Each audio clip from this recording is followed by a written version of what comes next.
All right, you've been detained severally by Buhari, and you have defended VDM, Very Dark Man, fought for just causes, and fearlessly critiqued the government.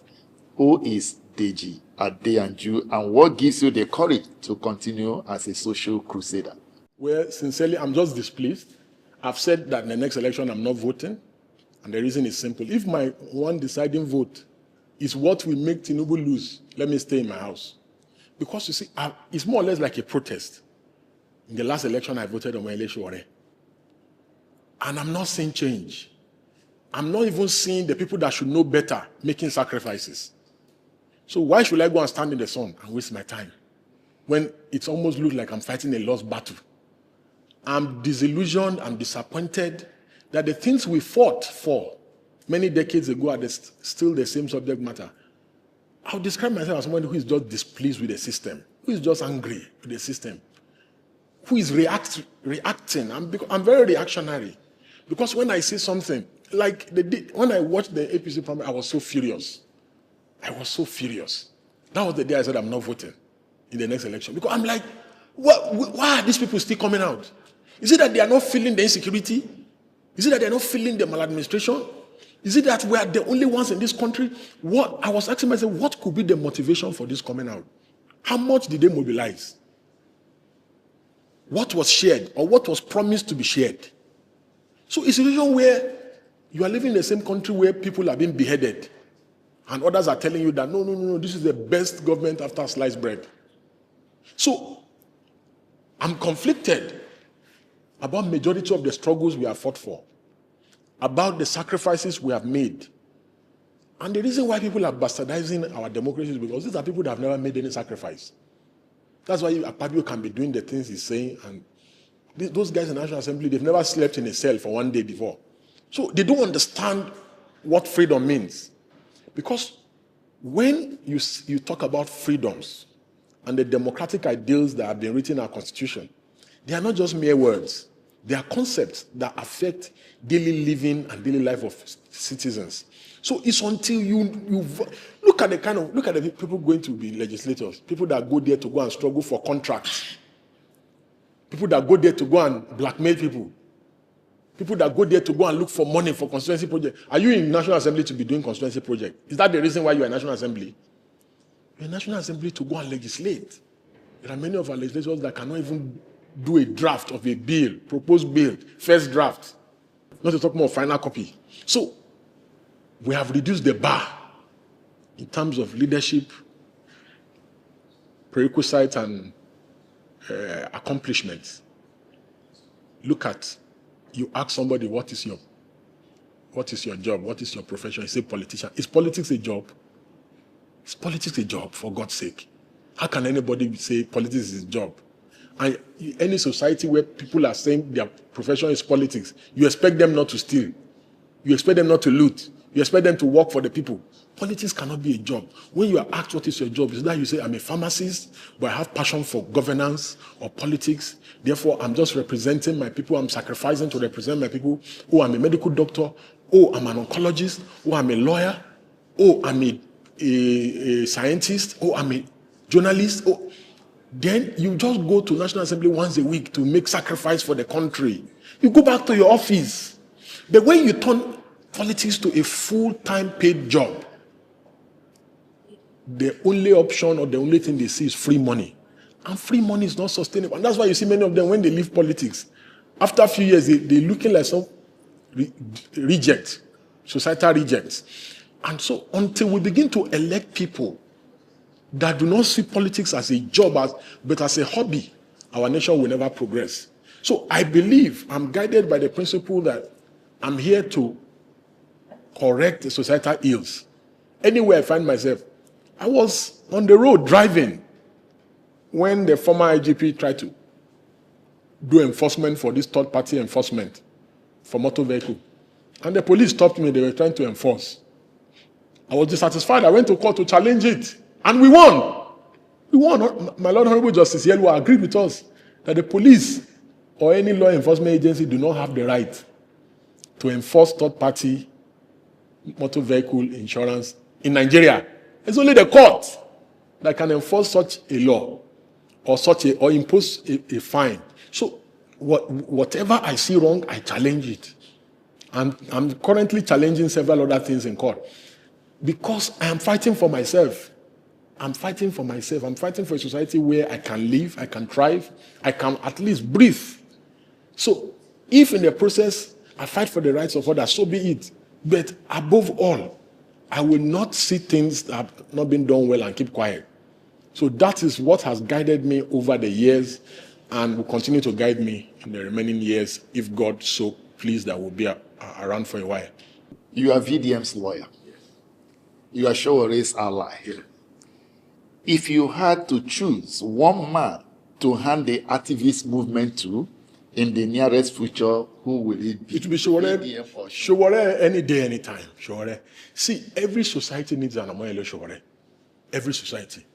Sowore is that person that, even if you are his worst enemy, any day you suffer injustice, he will come to your aid. Any day you suffer injustice, he will come to your aid. And that is why, I was in a difficult situation where I was begging the two of them and appealing to two of them that no, we're all on the same side. We can never be seen to be antagonizing each other. No matter who you are, once you speak up for other people, I will never ever do anything to undermine you. The reason why I'm pained, why sometimes I have to come openly, when I see the moves of Sowore sometimes and I get moved to tears, and I have to come out openly to talk, is because I know how painful it can be. When you have laid down your life, you have done everything for the people. Look at this so-called movement that will be enjoying the last election. If it was Sowore that enjoyed it, Sowore would have won. Because Sowore is a fighter. Sowore does not run away from battles. He's somebody that is truly willing to lay down his life for what he believes in. And I have been privileged severally to come close to him when he has almost lost his life. And he had no regrets. No regrets.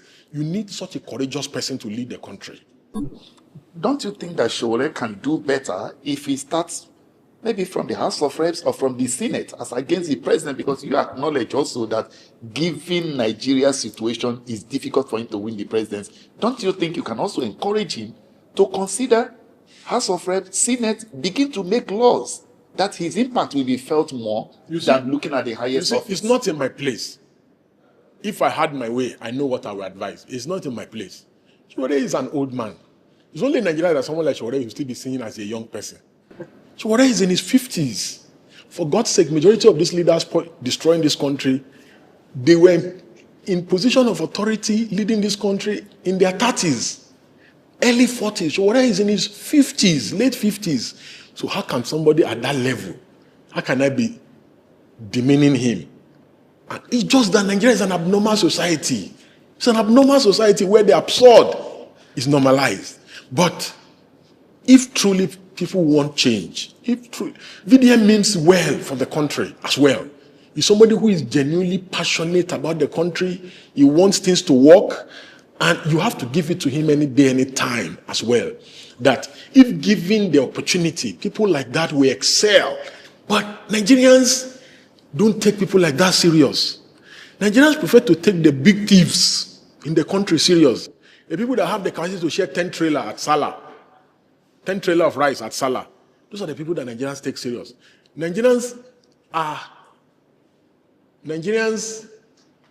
discriminate, and they discriminate against people that can help, and they favor those who cannot really help them. So the more big you are, and the big in quote is when you have billions, or you are perceived to have billions, that is the more Nigerians will take you serious for public office or governance position, and it is most unfortunate. Yeah, let's wrap up now. Is Nigeria redeemable? And if your answer is yes, what will be your 2 cents to Nigerians as we head to 2027 elections? Sincerely, because I'm not coming out to vote, so I will not have much to tell people. I'll say people should still vote. People should do what they believe in, vote for whoever they believe in, as fragmented as the options are. People should still vote, but me, I will not come out. But whether Nigeria is redeemable or not, I think yes, Nigeria is redeemable. And I'm usually a pessimist, but I'll be optimistic on this one. The reason why I'm always a pessimist is because I always like to tell myself the truth so that I prepare myself. Like, towards the build-up of the 2023 election, I already started encouraging myself that Tinubu is going to win. I should prepare that because there's going to be a lot of suffering. So I started mentally preparing myself. So I didn't want to delude myself about what if. But yes, at the back of my mind, I kept praying that, oh, what if, but I already prepared myself. Why I said it is redeemable is because if you look at, contextually speaking, if you look at America, at some point, the gangs used to run many parts of the U.S. Their situation was worse than ours. You had the mafia, you had the casino people, you had all kinds of crazy people, running show. You had a lot of segregation based on the race, color, skin tone, and all that. And this was not like 300 years ago. This was just this was just in the 90s. You understand? So, and look at what America is today. A black man became president of the U.S. Look at the kind of technological advancement. Look at if you commit a crime within 24 hours in America, you'll be arrested. Before, crime was normal. People can't even dare speak up, because if you speak up, the gangs and the mafias will come after you and they will assassinate you. So, but America put systems in place like witness protection, rule of law, and so many other things. So I don't think we should completely give up on the country. I sincerely think that what we can do is to prepare the next generation. Because yes, there are a lot of blicks and a lot of negatives happening in the country. But we must still, and to change every society, all you need is just a critical mass. You don't need everybody, just a few people, and that their heart and their head is right. Then you can actually fix things. So I wouldn't give up entirely on the country. Yes, I know that it can be extremely, extremely frustrating out here, but I want people to still persevere, to not give up, to keep believing that yes, the needful can still be done. I believe that if we get elections right, that every other thing will fall in line, because all we need is one right leader. We have seen nations that have done it. Singapore has done it, and several other countries, Malaysia, several other countries that were like us, third world. Like I usually say, Nigeria is not underdeveloping. Nigeria is not developed. There is no state in Nigeria that is developed. No state, not even Lagos. Because when you travel, you realize, that's why when somebody say, oh, I want to be president of Nigeria. Nigeria is 774 local government. You were governor of 21 local government. You couldn't even, the state is still like a glorified dustbin. And you want to now develop 774 local governments when you could not develop 21 local government. So we must look for people that can really develop Nigeria. Not politicians, not people just trying to occupy an office. Buhari just wanted to be president. Tinubu just wanted to be president. That's why he said the Miloko. You understand? We must look for people that want to. And in my view, I believe that younger people have the temerity, they have the will, and they have the brazenness. You need somebody that is brazen, that will come, and people will now pay for what they have done to this country. There must be repercussion for bad behavior. But until we get to that point where people can actually pay for their bad conduct to the country will not develop, because you have to set precedent for doing the right thing and also punishment for doing the wrong thing. So I believe that the country needs to get to that level before we can get it right.